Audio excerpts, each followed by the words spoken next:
Tesla shut down its factory, Twitter wants you to super follow me, and a fully upgradable laptop. Let's get into the tech news, my friends. I'm your Brett host. Let's talk about the hottest tech news that's on the internet. But before we do, would you hit that like button? Just right down there, smash it for me, and I'll forever hold your shoelaces in my hands and in my heart. And also get subscribed so you stay up to date on the hottest tech news around the internet. And let's get into the title story about Tesla shutting down the Model 3 production line for 2 weeks because of chip shortages that are happening. This is allegedly tied to the Texas power issues that have been happening that have resulted in some logistical challenges that Tesla has to overcome. However, even though it was reported by Bloomberg and Reuters that Tesla was going to be shut down for 2 weeks, it turns out, according to Elon Musk, it was only shut down for 2 days. And the way that both of those stories coincide is the fact that Tesla was shut down for 2 whole days, and they're only going to start ramping up production over the next 12 days. It's actually a full shutdown for 2 days and then a partial shutdown for the next 12 days because of these chip shortages that have been happening. And Tesla used that time to upgrade and maintain some of the stuff that they had going on that they didn't have time for otherwise. You can see here in this alleged email, it's not necessarily confirmed that this is directly from Elon Musk, but saying that Fremont production is back up and running as of yesterday and will spool up rapidly to full 3Y production over the next several days. Model S X production lines are almost done retooling and will be aiming for max production next quarter. There is high demand, so we will soon need to go back to 2 shifts for S and X. Please recommend friends to recruiting. You want to work for Tesla? Maybe, I don't know. But I can tell you that you don't want to necessarily work for Elon Musk as his SEC representative, or maybe you do, you like that sort of high stakes job. But according to reports that are coming out, which take this with a grain of salt, the SEC is investigating Elon Musk for his tweets about Dogecoin, with First Squawk saying that they're investigating Elon Musk for that, which number one seems highly suspect because the SEC isn't in direct control over Dogecoin and its assets. Number two, even if Elon Musk did tweet about it, it would be hard to say what rules he actually broke with that. But in case you've ever followed along with Elon Musk, you know that he is not a fan of the SEC. SEC is a 3-letter acronym. Middle word is Elon's.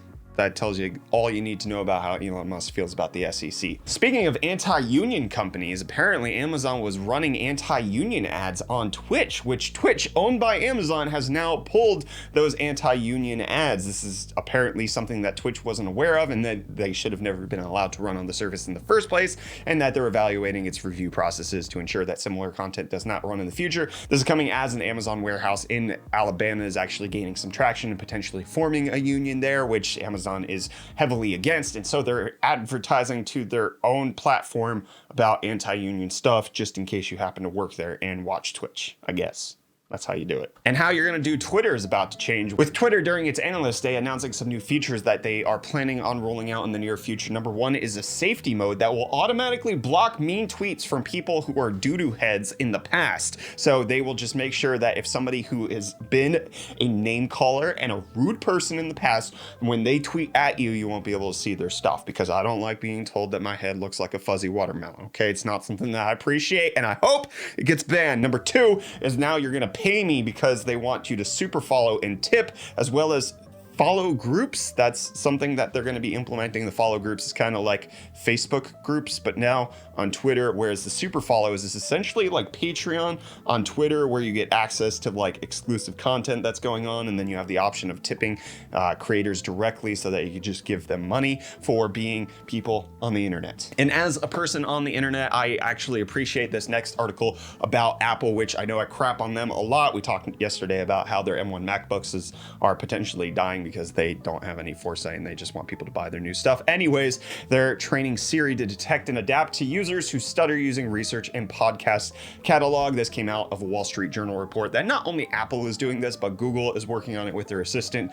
Amazon is working on this with Alexa, but making it so that they can help people who don't have normal speech patterns will be able to get their voices recognized through their digital assistants. And I think this is just a great move forward in accessibility, especially as we're moving into new features that could potentially only be used by people who are completely capable. Having the foresight to actually realize that not everybody has typical speech patterns is great, especially as a father of a disabled son. I want to see more of this. So thank you, Apple, Google, and Amazon for making this a reality. And thank you, Apple, for creating a safe space inside of bougie Walmart for me to be able to buy your bougie products and feel like I'm at your bougie store, but I don't actually have one here in Gainesville, but I can just go to the local Target now because they're doing Apple shopping destinations in Target so that you can speak to target people who are trained in Apple, and you can make it feel like you're in an Apple store, and it's just going to be better for you because you don't have to feel like you're around normal people. You could just be in your safe bubble, okay, your Apple bubble, your juicy Apple bubble. And the bubble that is 5G internet got popped with some cash yesterday, with the FCC auctioning off some C-band network infrastructure, with Verizon and AT&T spending nearly $70 billion to get access to this 5G spectrum,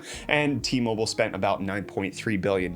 However, some analysts are expecting that even with this $70 billion acquisition, that won't be enough for these companies to catch up with the 5G deployment that T-Mobile has already done. And now there's a new company that's trying to deploy some modular laptops in a way that I've kind of seen before. It's about the same as what we've seen with like modular phone ideas. I'll say up front that I personally appreciate the idea, but I also personally think that this likely won't go anywhere. So Framework is building the Fairphone of laptops. It's essentially going to be a laptop that you can swap out literally everything, whether it be the display, the RAM, the main board, as well as the ports and all of that. They're going to make it easy to handle with pull tabs for everything to get all of that done so that you don't have to be stuck on one thing. You can see right here, they want you to be able to swap out everything as you so please, depending on what you want, whether it be USB-C, you want an SD card reader, you want HDMI, you can get it done. It's supposed to launch sometime this summer for an unspecified price, but they're saying that people won't be paying a price premium for longevity, and that'll be on par with other well-reviewed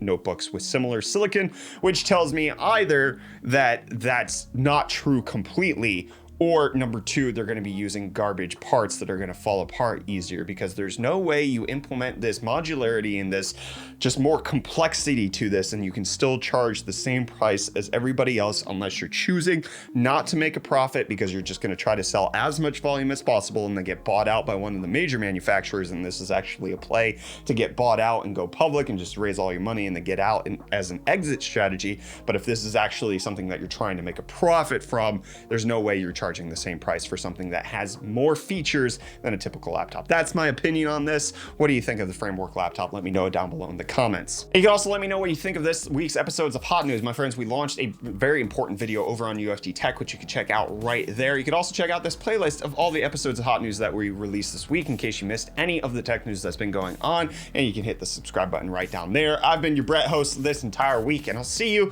on Monday. Cheers, my friends.